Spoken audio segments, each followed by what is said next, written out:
ഇനി കുറ്റകൃത്യങ്ങളുടെ വാർത്താലോകം ഞാൻ പരിശോധിക്കുകയാണ്. Case diary.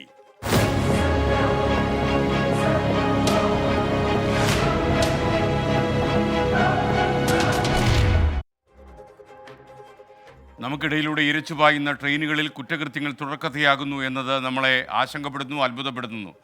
ഒന്നിനു പിറകെ ഒന്നാകെ ഓരോ അപകടങ്ങൾ വരുമ്പോൾ നമ്മുടെ സുരക്ഷാ സംവിധാനത്തെക്കുറിച്ച് നമുക്ക് അത്ഭുതം തോന്നുകയാണ്. ഏറ്റവും ഒടുവിൽ ഇന്ന് കർണാടകത്തിൽ നിന്നൊരു വാർത്ത ഞെട്ടിപ്പിക്കുന്നതാണ്.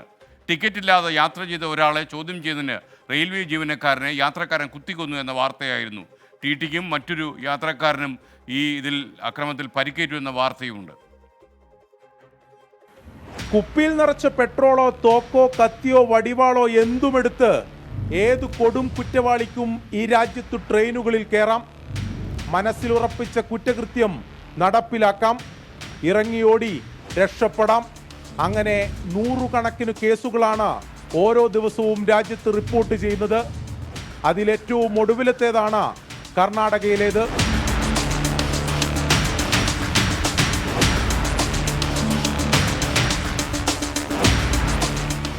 പുതുച്ചേരി മുംബൈ എക്സ്പ്രസ് ട്രെയിൻ കർണാടക മഹാരാഷ്ട്ര അതിർത്തിയായ ബെലഗാവിയിലെ ലോണ്ട റെയിൽവേ സ്റ്റേഷന് സമീപത്തെത്തിയപ്പോഴാണ് ഞെട്ടിപ്പിക്കുന്ന ആ സംഭവം ഉണ്ടായത്.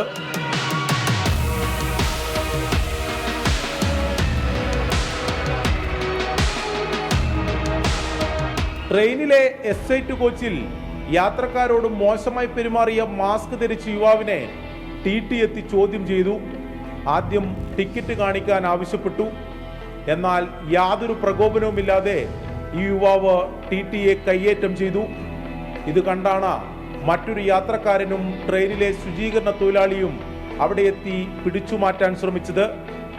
അതിനിടെ ബാഗിൽ കരുതിയിരുന്ന കത്തിയെടുത്ത് 3 പേരെയും ഈ യുവാവ് ആക്രമിച്ചു.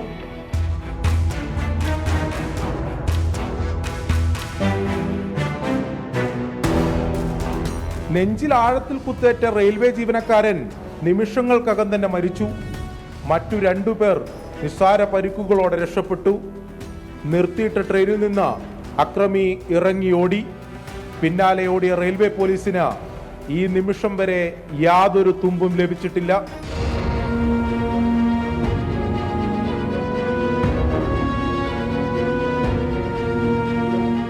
പറഞ്ഞു തുടങ്ങിയെടുത്തു തന്നെയാണ് അവസാനിപ്പിക്കാനുള്ളത്. എന്താണ് നമ്മുടെ ട്രെയിനുകളിലെ സുരക്ഷ? ആരെ വിശ്വസിച്ച് ജനങ്ങൾ ട്രെയിനിൽ കയറും? ഈ ചോദ്യങ്ങൾ ശക്തമായി അവശേഷിക്കുകയാണ്. ബംഗളൂരുവിൽ നിന്ന് സജിൽ ഗുരുവായൂരിനൊപ്പം അരുൺ പൂപ്പറമ്പ, 24. ചില യൂട്യൂബ് സന്ദേശങ്ങൾ പെട്ടെന്ന് വായിക്കാം. റീന സതീശൻ പറയുന്നു, എൻ്റെ കലഞ്ഞൂരെ താങ്കൾ അഡ്ജസ്റ്റ് ചെയ്തോളൂ, ഞങ്ങൾക്ക് പറ്റില്ല, ഉപ്പില്ലാതെ കഞ്ഞി കുടിക്കാൻ പറ്റുമെന്നാണ് ചോദിക്കുന്നത്. മിനി ബാബു പറയുന്നത്, ഉറക്കം ഉണരുമ്പോഴും രാത്രിയിലും നല്ല ആളുകളെ കാണുന്നത് നല്ലതാണ്, അതുകൊണ്ടാണ് 24-നൊപ്പം തുടരുന്നത്. മുഹമ്മദ് ആനു പറയുന്നു, SKN എൻ്റെ ഭാര്യ കുട്ടികളെ കാണാതായി എന്നറിഞ്ഞപ്പോൾ വലിയ സങ്കടത്തിലായിരുന്നു, എന്നാൽ കുട്ടികൾ കണ്ടെത്തിയെന്നറിഞ്ഞപ്പോൾ ആശ്വാസമായി. ലോകത്തെവിടെയായാലും ഏത് സമയത്തും 24 വാർത്തകളും ഓഗ്മെന്റഡ് റിയാലിറ്റി പാക്കേജുകളും എക്സ്പ്ലെയിനറുകളും വിശദമായി കാണാൻ ഞങ്ങളുടെ യൂട്യൂബ് ചാനൽ നിങ്ങൾക്ക് സബ്സ്ക്രൈബ് ചെയ്യാം.